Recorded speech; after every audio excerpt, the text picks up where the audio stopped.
It began the way so many nightmares do now, with a video on a phone. I remember seeing my own awkward striving body looped over and over as I scrolled, numb, through my notifications. It was the same clip, me, in our cramped living room in suburban Paris, dancing with abandon to a pulsing track, lost in the beat while my cousin Anaïs giggled behind the camera. I wasn't supposed to know she was filming. But there it was, plastered on every feed I frequented: Facebook, Instagram Reels, even WhatsApp group chats. Each one bristled with mocking captions and a tide of laughing emojis. Should we call him Baryshnikov or Beyoncé? Face, one cousin wrote. Who does Julian think he is? Another commented, piggybacking on the joke. By the time my mother trudged into my tiny room, holding her phone in her trembling hand, I'd already seen the worst. But her face managed to twist the knife. Julian, she said, not angry but exhausted, your auntie says you are making a fool of yourself. Do you need these ridiculous dreams? They only make people laugh. My chest constricted. I looked away, pretending to be busy, though my screen showed only my wallpaper, a black and white photo of the Palais Garnier. She hovered beside the door as if waiting for me to protest or apologize. When I said nothing, she sighed and walked away, her footsteps as heavy as the silence in her wake.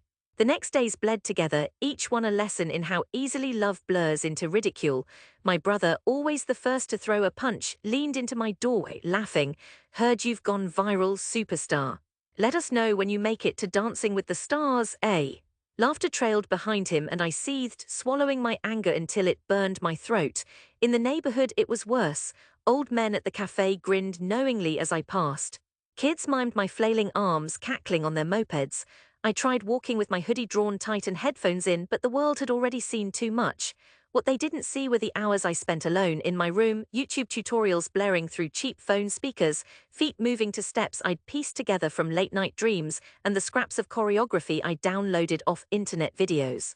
They hadn't seen the battered linoleum I'd nearly worn through, the bruises on my knees and elbows, or the way my heart soared when I got a step right. No one saw how I tried to mimic the dancers I worshipped, how I craved the weightless freedom of their movements. I couldn't tell anyone how humiliating it felt or how much I wanted it anyway. The more they laughed, the more stubborn I grew. Somewhere beneath their mockery, I clung to a fierce, aching dignity. If this was my shame, then I'd own it until I could shape it into pride. Months passed, the laughter faded, but the memory didn't.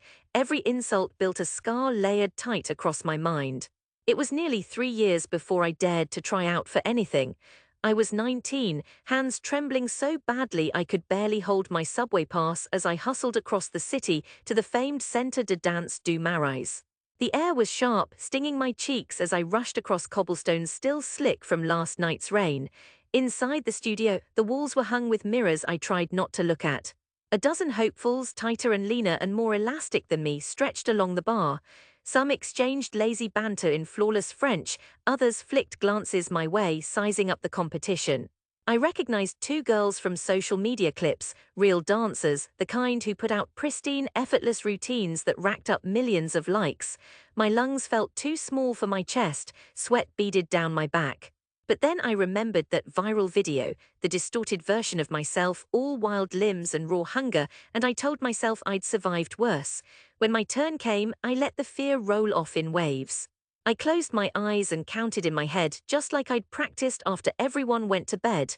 This wasn't my cousin's living room, and nobody would laugh if I braved this moment. My foot hit the floor on a beat, the world blurring into sound and motion. My body moved, awkward at first, then smoother, until the steps became a kind of prayer. I lost myself, breathless in the thunder of the music. After I stood blinking in the harsh light, sweat-soaked and empty, the instructor glanced down at the clipboard, making a non-committal note. "Merci, Julian," she said. Her voice gave nothing away. On the way home, the city spread out before me, glorious and cold. I felt both exposed and free. For once, nobody had laughed out loud. The rejections piled up at first. Too raw, too loose, not technical enough. Each email was a knife driven in silence, each no a lash I took in private to protect what hope I had left, but I kept at it. Each night after a shift at the bakery, I'd sneak into the back room and run through routines beneath flickering fluorescent lights. I watched every video I could find, copied moves until sweat pooled on the linoleum. My mother would shake her head in the morning, staring at my unmade bed and the loops of music still echoing through my headphones. It hurt, of course it did. Family are the ones who are supposed to believe, and mine never did. But in that space, all I had was myself and my body, and the growing certainty that someday, if I just kept moving, I'd break through. Slowly, I began to find my own rhythm. A workshop in Montreal, then another in the 11th arrondissement, a hip-hop battle in a stuffy club. I learned to adapt, to watch and steal and blend, folding classic moves into the sharp, emotional language I'd shaped alone.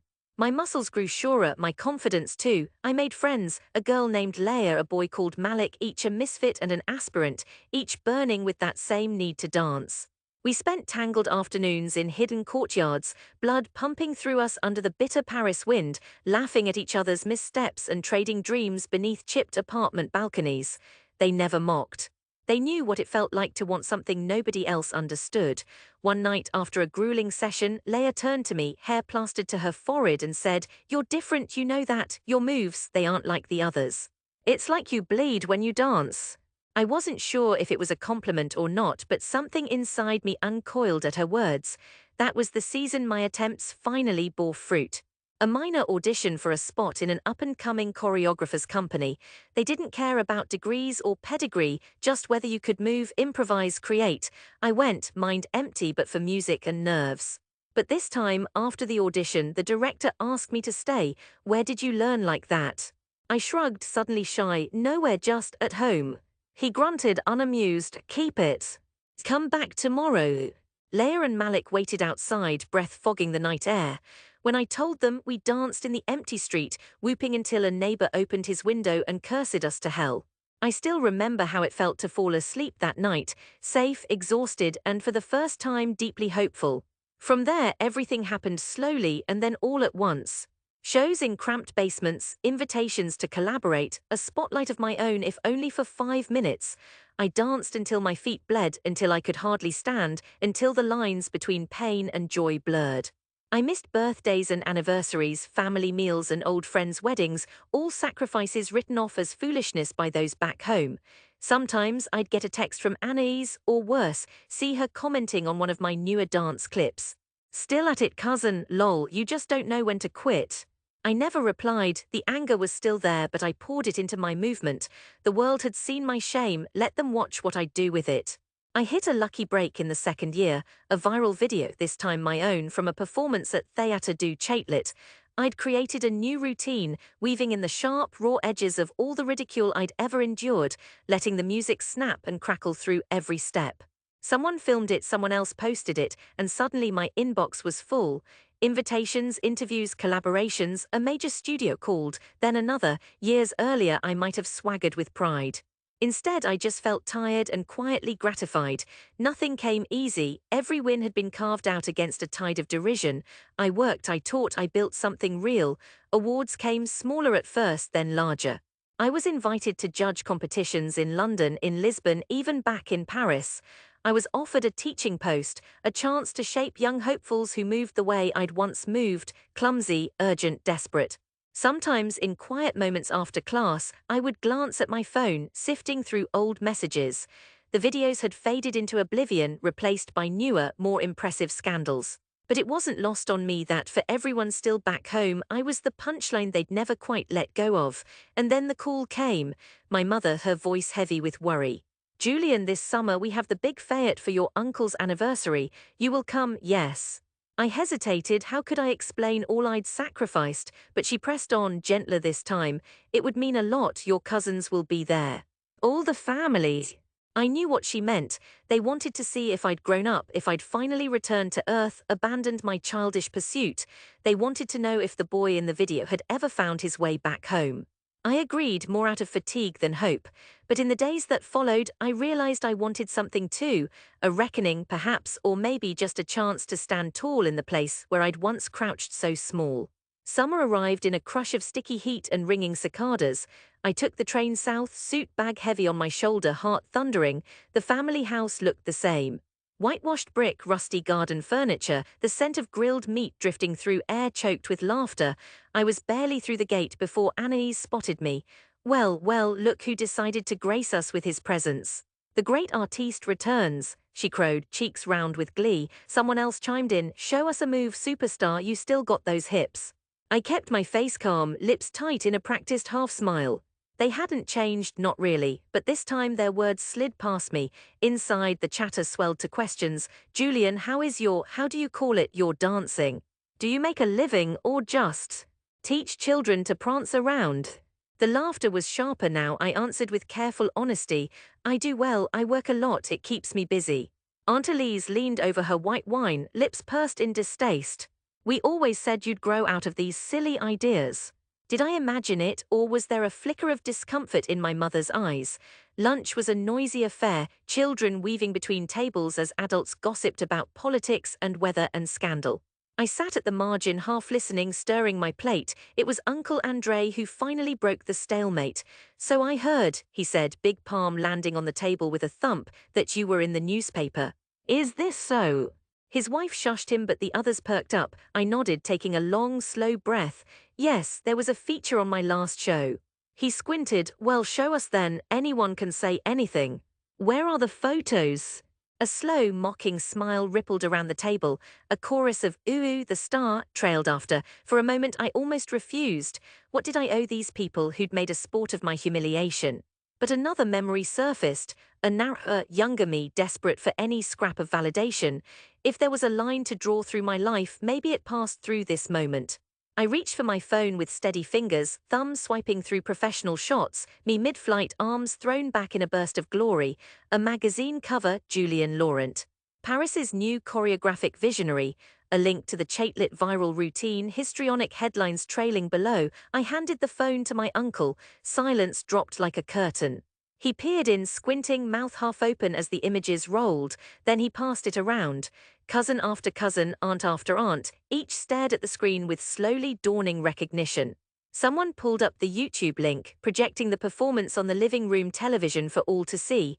I stood at the back, hands folded tight, heart hammering as dozens watched, this time not to mock but to understand.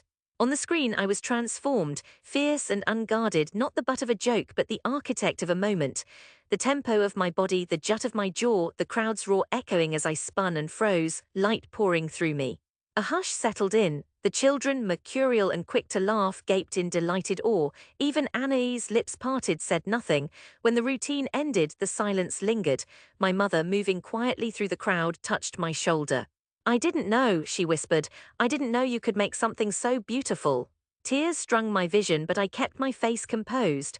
A small, scattered applause, awkward at first, then growing as reality dawned.